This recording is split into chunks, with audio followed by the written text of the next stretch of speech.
Assalamualaikum warahmatullahi wabarakatuh.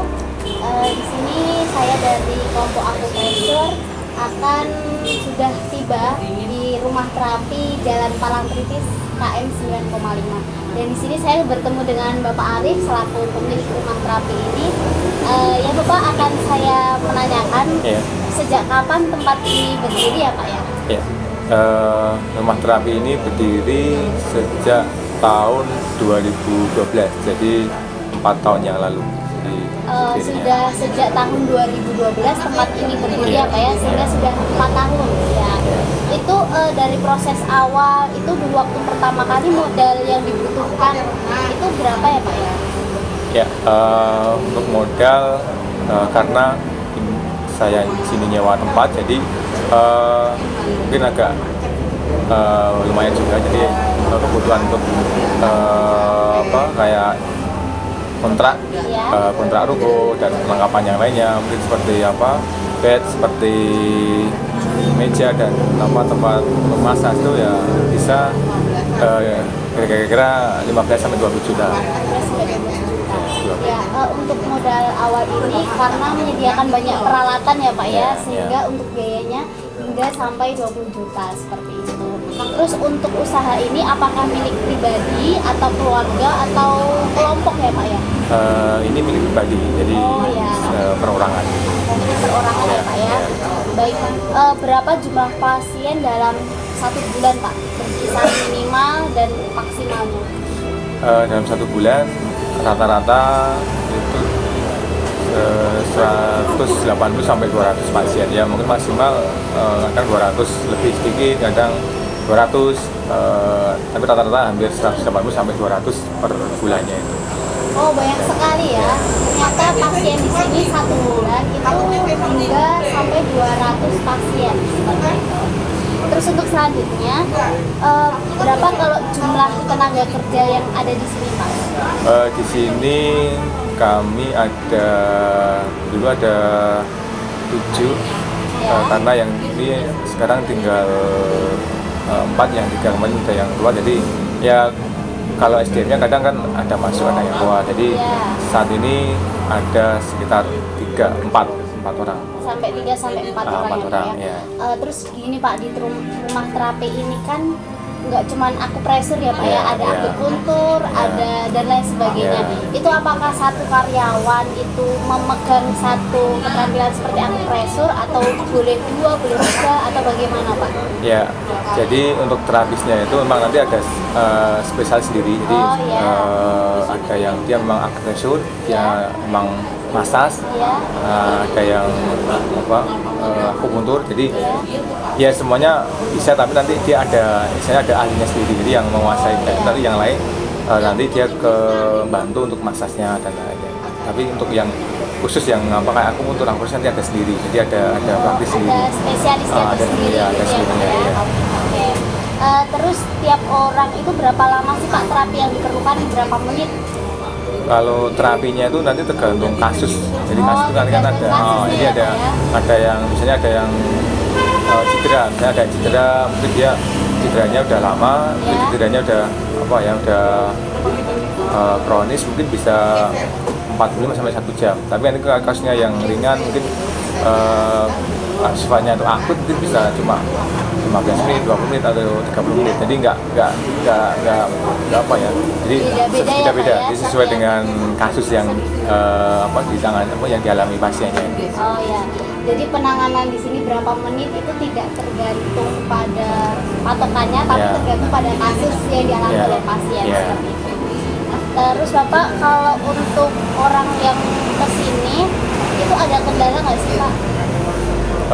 Maksudnya kendala data? Kendala dalam penanganan seperti itu. Ya untuk karena di rumah terapi ini kan dia lebih khusus, kami di sini kan khusus untuk terapi fisik, jadi mungkin keluhan-keluhan yang sifatnya mungkin ada cedera karena olahraga, cedera umum, mungkin ada beberapa juga yang penyakit.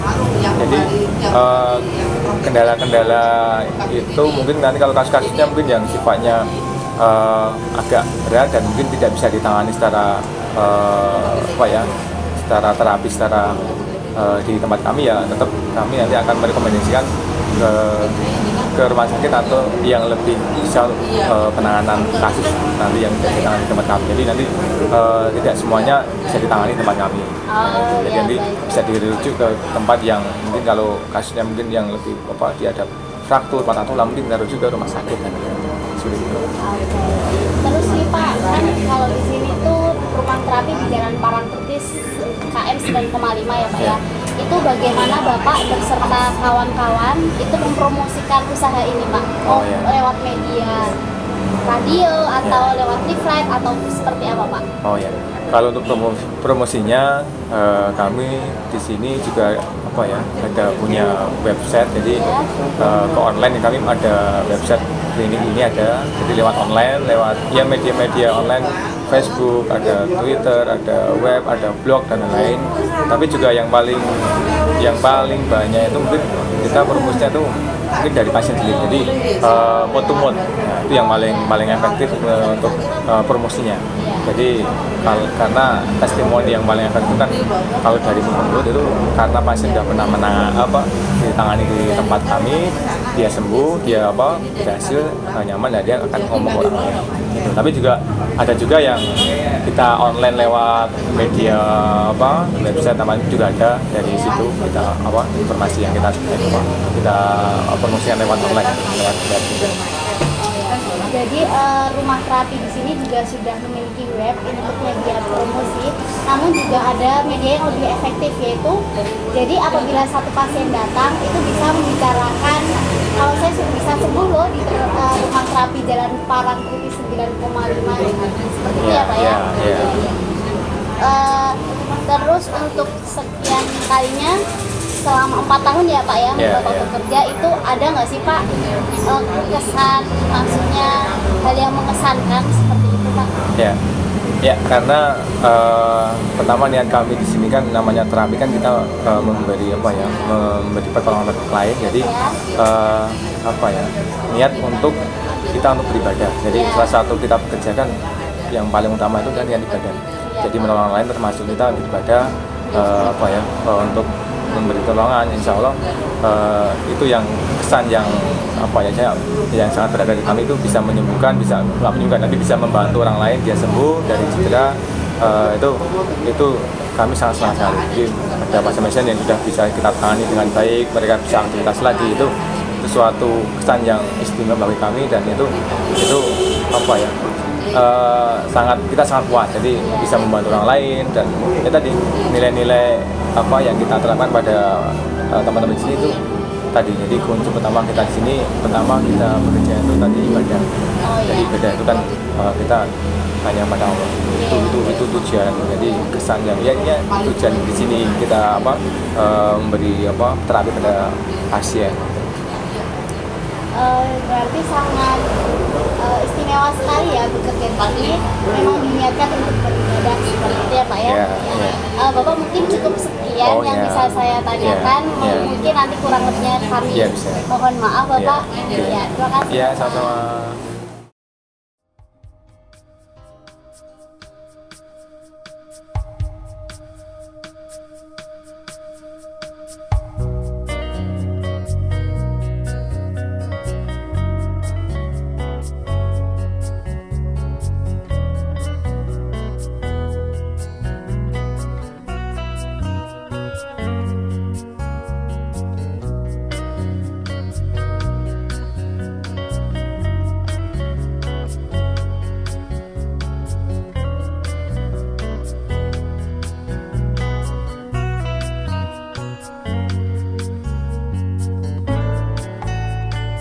Pak, di sini saya akan menanyakan tentang akupressure ya Pak ya.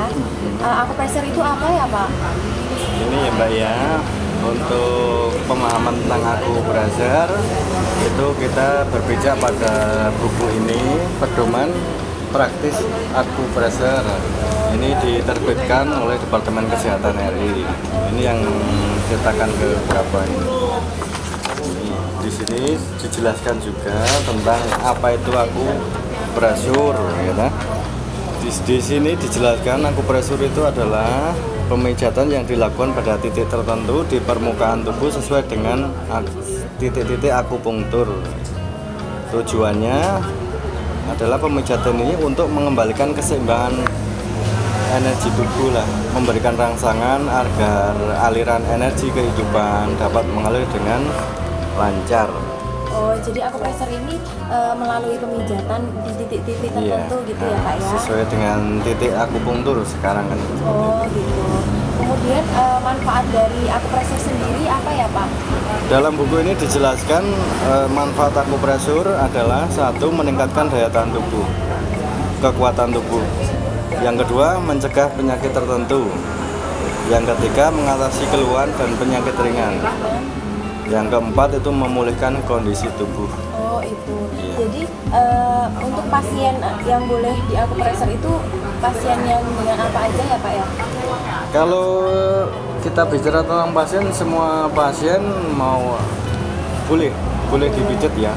Kecuali ada kayak wanita hamil itu ada pertimbangan. Ada beberapa titik yang tidak boleh dipijat.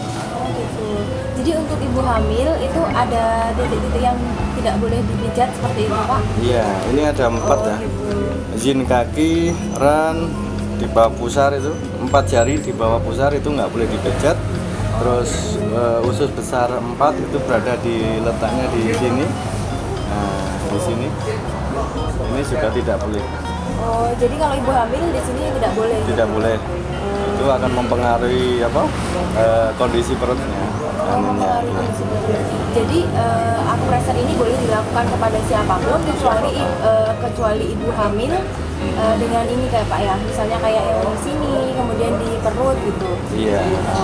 Kemudian di sini Pak, peralatan apa saja yang digunakan untuk melakukan akupressure Pak? Pada intinya kita menggunakan peralatan dan tidak itu tergantung kita ya Pak ya. Ada yang menggunakan pen itu, alat bantu pijat itu boleh. Tapi akan lebih maksimal kalau kita menggunakan ini jari kita sendiri. Iya. Artinya kan ini kan kalau akupressure, kalau bahasa sekarang kan bisa dibilang terapi energi. Energi karena dalam akupressure itu sudah dijelaskan dalam buku ini, dijelaskan tentang jaringan meridian atau aliran-aliran energi tubuh. Nah, seperti ini. Nah, contohnya seperti ini. Jadi ini aliran-aliran di sini yang dilakukan pemijatan. Titik pemijatan di sini, lihat ini.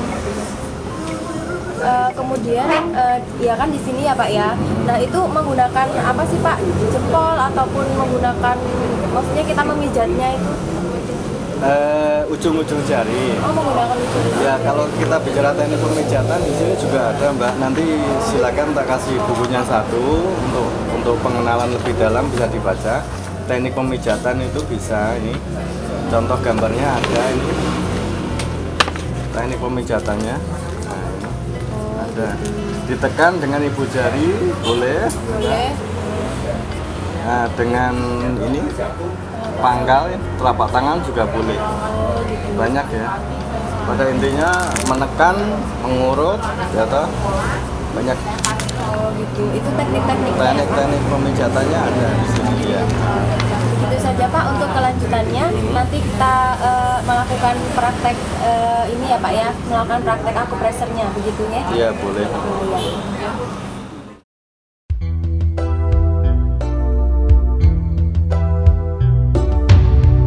Oke, contohnya seperti ini. Ini satu titik, ini titik hati. Hati satu menguasai. Kita bicara tentang apa? Fungsi organ juga ya. Ini satu, ini titik hati. Hati itu fungsinya tuh menguasai emosi dan pikiran. Jadi kita bisa melihat kondisi pasien, emosinya seperti apa, kondisi mentalnya seperti apa, itu bisa dari sini. Aman. Bagi pelaku terapi, bagi pemula, itu keluhan itu ditanyakan sama pasien, rata-rata seperti itu. Misalkan ada keluhan perut atau keluhan stamina, lesu kayak gitu, itu bisa. Ada beberapa titik yang di sini, titik umum, 4 jari di bawah. Nah, bagian sini, ini untuk stamina tubuh bagus. Pola pemijatannya itu kalau pelemahan itu berlawanan dengan arah jarum jam, kalau penguatan itu searah dengan jarum jam. Seperti ini. Itu rata-rata untuk pemula seperti itu. Usus besar 4. Ini kecuali wanita hamil nggak boleh. Kalau wanita hamil itu bagian sini nggak boleh. Terus ini 4 jari di atas apa mata kaki ini tidak boleh ditekan kuat. Terus di bawah ini juga nggak boleh ditekan kuat. Terus di 4 jari di bawah pusar itu juga nggak boleh ditekan. Itu resiko. Untuk pemula ya. Tapi bagi mereka yang sudah merana jauh, pengalamannya jauh, ya 10 tahun, 15 tahun, itu bisa mengasah kepekaan. Karena ini terapi energi ya, energi di sini ada jaringan, meridian arahnya ke hati, ini arahnya ke limpa. Itu bisa kita lihat, bisa kita rasakan. Contoh seperti ini. Gimana? Ini asam uratnya aman, lambungnya aman, kolesterolnya ada indikasi ke arah kolesterol. Seperti ini. Dari sini kita bisa melihat kondisi organnya seperti apa, sehat dan tidaknya, apakah hanya sebatas jaringannya atau alur energinya, atau sudah merana ke ini fungsi organ. Oh ini fungsi organnya lemah, oh ini terlalu kuat, oh ini sudah ada tanda-tanda ada virus misalkan kayak gitu, itu bisa dicerna, dilihat dari sini. Ini jantungnya bagus, nggak apa-apa, paru-parunya aman.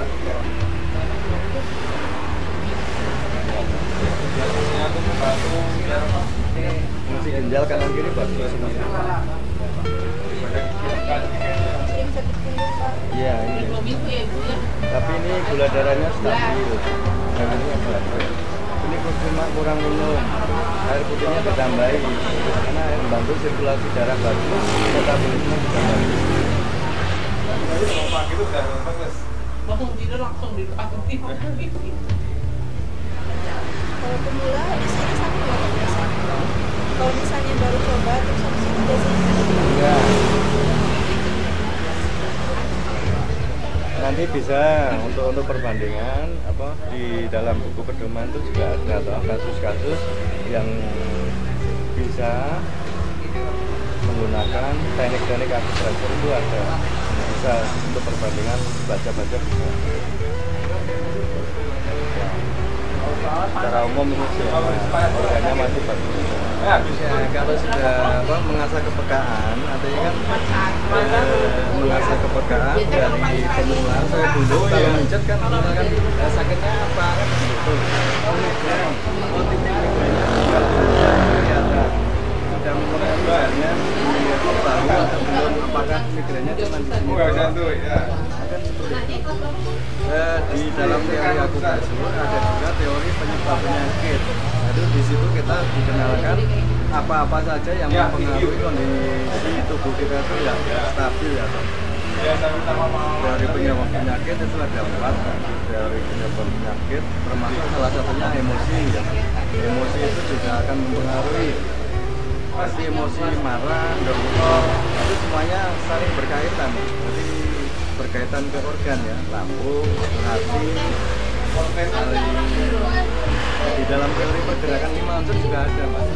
Jadi untuk akupresur itu dasar teori yang kita pelajari itu dari teori Yin Yang, teori keseimbangan energi, kemudian energi kehidupan. Artinya kita dikenalkan bagaimana pemahaman tentang energi kehidupan, energi dari orang tua maupun energi yang kita dapat. Setelah itu kita bicara tentang teori pergerakan 5 unsur. Jadi unsur-unsur apa? Kayu, api, tanah, logam. Kayu, api, tanah, logam, air. Itu kita dikupas di situ juga. Jadi unsur kayu itu diwakili oleh organ apa aja, air itu oleh organ apa aja, semuanya lengkap. Setelah itu kita juga bicara tentang teori fenomena organ. Jadi fungsi organ sekaligus gejala-gejala atau tanda-tanda yang dimunculkan dari organ-organ. Selain itu kita juga bicara tentang teori penyebab penyakit. Teori penyebab penyakit itu apa aja dalam buku itu sudah jelas. Nah, silakan nanti bisa dibaca-baca nanti bahwa satu aja. Ya, Pak. Di sini saya ingin menanyakan Pak, di mana sih Pak titik-titik akupresur itu Pak? Contoh ya Mbak ya, kasus untuk meningkatkan daya tahan tubuh. Di sini dijelaskan ada beberapa titiknya, 1, 2, 3, 4, 5 titik utama yang bisa kita pijat sebagai untuk merangsang aliran energi hubungannya dengan stamina tubuh. Contohnya yang di sini, yang UB4 atau usus besar 4 itu letaknya di bagian sini. Contoh ini caranya begini. Itu jarinya ditekan begini, letaknya yang paling menonjol. Nah, di sini. Ini kalau untuk penguatan penekanannya searah dengan jarum jam. Searah dengan jarum jam. Iya, searah. Itu cara pemijatannya searah dengan jarum jam. Iya, teori dasarnya seperti itu. Seperti ini. Kemudian selaput jantung 6. Ini dibalik. Nah, 3 jari di atas ini pergelangan ini. Lah ukuran jarinya jari pasien. Jari pasien seberapa? Kalau 3 jari seperti ini, berarti cuma 2 jari setengah. Segini. Nah, bagian ini di tengahnya ini titik selaput jantung 6. Ini bisa dipijit begini. Kalau sakit kenapa Pak? Kalau sakit kenapa? Berarti terlalu kuat. Kalau Yin itu lemah, Yang itu kuat. Kalau Yin ini harus pemutarannya ini bisa sampai 40 kali. 40 kali. Nah, itu untuk apa Pak? Selaput jantung? ini selaput jantung 6 letaknya di sini. Ini dijelaskan juga selaput jantung 6 untuk menenangkan pikiran, menghilangkan stres. Menghilangkan stres. Kalau usus besar 4 yang di sini tadi ya, untuk memperbaiki pernafasan dan pencernaan. Pernafasan dan pencernaan. Tapi secara umum ya toh, telapak tangan ini ya toh, ini akan mewakili seluruhnya, ini mewakili dada. Yang di sini secara umum ya. Terus yang di baliknya ini akan mempengaruhi seluruh jaringan yang di belakang sini semua. Yang di belakang. Oh, jadi kebalikan Pak, yang di depan mewakili yang belakang, yang di sini Wakili dada. Iya, ini dada. Apalagi sama aja, kaki juga. Oh, kaki juga. Ini udah kelihatan ya.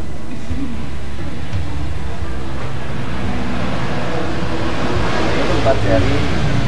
Ukurannya jarinya ini ya. Oh, jari pasien, Pak. Iya. Ini bagian jari. Contoh kayak gini.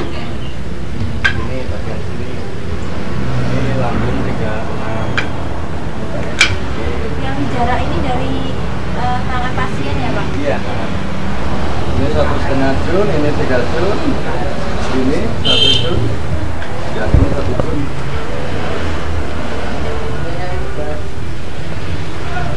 1 jun, 3 jun, 1,5 jun. Ini yang lambung 36 yang ada di sini. Ini. Terus tadi bagian 4, usus besar 4 yang ini. Jadinya 116 yang tengah ini. Nah, ini. Limpa 6, hati-hati limpa 6 itu untuk ibu hamil juga nggak boleh. Oh, ibu hamil nggak boleh. Titik-titiknya nggak boleh. Iya. Tadi yang di atas mata kaki bagian dalam 4 jari. 4 jari bagian sini. Ini titik pertemuan 3 meridian. 3 aliran energi, limpa, ginjal, hati. Itu limpa 6 di bagian tengah ini.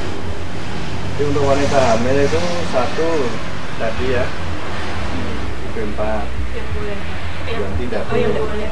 nanti tidak keguguran. 1 kanan kiri ya, sama ya, kanan kiri. Kedua 4 jari di bawah pusar ini, nanti jarinya saya pegang sendiri bagian sini. Terus limpa 6, 4 jari di atas. Nah, termasuk ini yang ginjal sebelah sini, jaringan di belakang mata kaki bagian dalam. Ini juga nggak boleh. Kan ini langsung mempengaruhi perut, ya. Ya.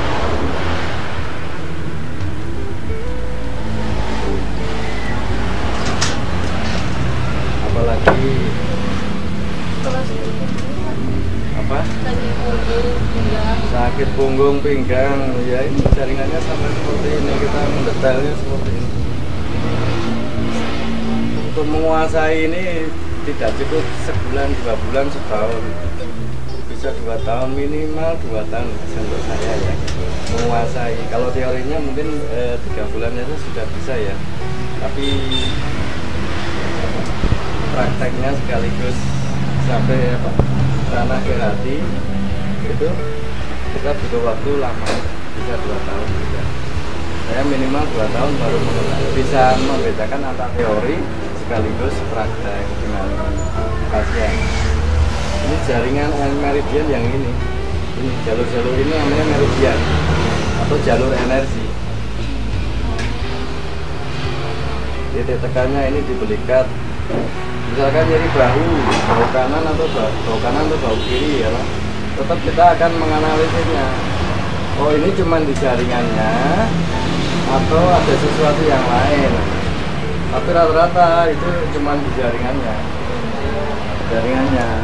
Di bagian sini ditekan sakit atau tidak. Kalau sakit berarti kondisinya kuat atau kondisinya yang itu harus dilemahkan atau diturunkan dengan pemijatan, mulai dari pelan dulu, semakin keras sampai titik sakit di mana pasien misalkan berteriak aduh gitu kan.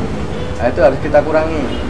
Nanti diulang-ulang sampai apa ya, kalau kita bicara otot, tendon urat itu bisa sampai lentur bagus. Nah, nggak kaku ya. Tapi kalau pemijatan sampai kaku begitu, nanti ya efeknya nanti jarum. Efeknya jarum paling 3 hari baru enak kan gitu. Tapi rata-rata untuk pemula itu seperti itu. Pemijat atau terapis yang bagi pemula untuk akupresur rata-rata mesti sakit. Tahu titiknya, pola pemijatan kadang dipaksa. habis pijat rasanya jarem. Nanti kombinasi pola teknik pemijatannya harus dikombinasi yang bagus. Ada menekan, ada mengurut, ya. Kalau bahasa kami di sini ada efurase, tapotemen, friction itu yang gerakan memutar tadi loh. Itu friction. Untuk memutar itu pasti ini Pak, searah jam semua. Ya itu tadi. Kalau untuk melemahkan ya itu berlawanan. Nah, kalau menguatkan itu searah jarum jam.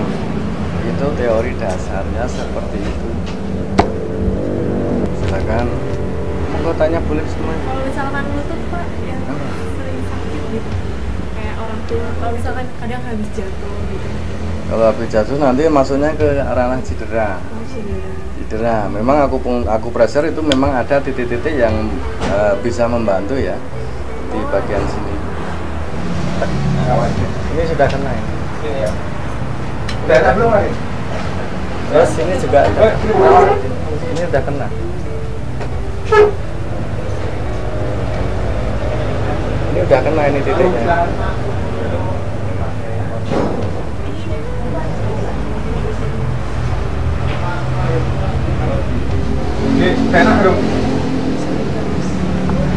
Satu, dua, nanti di belakang sini kakak 54. Sini boleh plug, kalau ini tengkurap di angle sini. Nah,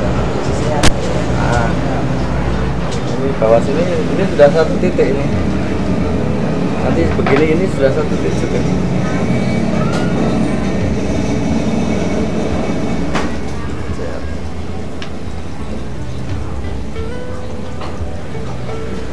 Sehat semua ini, cuman efek cuaca aja kelihatan agak meriang dikit. Bisa 1 tahun 2 tahun, kadang kita butuh waktu lama. 10 tahun, saya hampir 15 tahun. 15 tahun. Jadi langsung bisa kelihatan.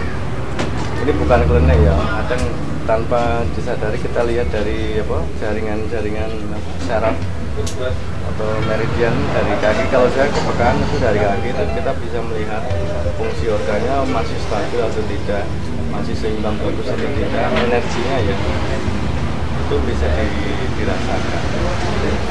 Jadi dari belajar itu komplementer, nanti jenengan silakan pelajari, boleh nanti untuk tambahan juga dari ilmu kedokteran sekarang modern dengan ilmu zaman dulu lama, tapi itu bagus, nanti bisa dikombinasikan. Jadi semuanya tidak harus memakai obat, bisa kita hanya kita rangsang, kita pemijatan, tapi pada akhirnya sembuh. Artinya dari terapi kayak gini itu sudah tidak munafik ya, kita juga butuh obat juga ya. Kita juga butuh obat juga, kita butuh alat-alat yang modern juga, tapi kita juga tahulah ranah kita, di mana kita berani, oh ini terapi stroke, oh ini taruhlah ini masih gejala stroke, cuman di jaringannya, mari kita benahi, udah itu bisa membantu. Banyak yang sembuh juga. Caranya harus kontak kulit ya Pak? Iya. Banyak yang sembuh juga. Jadi jangan mendiskreditkan terapi alternatif. Itu harapan saya cuma itu. Cuman sekarang kan komplementer toh, artinya kan dari kedokteran, dari itu kan sudah banyak mengakuinya. Cuman tidak semua itu menjadi terapis, ada sertifikasinya juga. Nah itu untuk membatasi, tidak semuanya saya bisa terapi kan seperti itu. Ada sekarang ini ada izin-izinnya, STPT-nya juga ada, pembelajarannya juga ada, seperti itu. Ya, oke, terima. Baik, itu aja. Terima kasih ya Pak atas waktunya. Untuk selanjutnya dari kami semua mohon maaf apabila ada kesalahan. Ya, saya juga mungkin ada salah kata, saya mohon maaf pada adik-adik semuanya. Terima kasih ya Pak atas pelajarannya.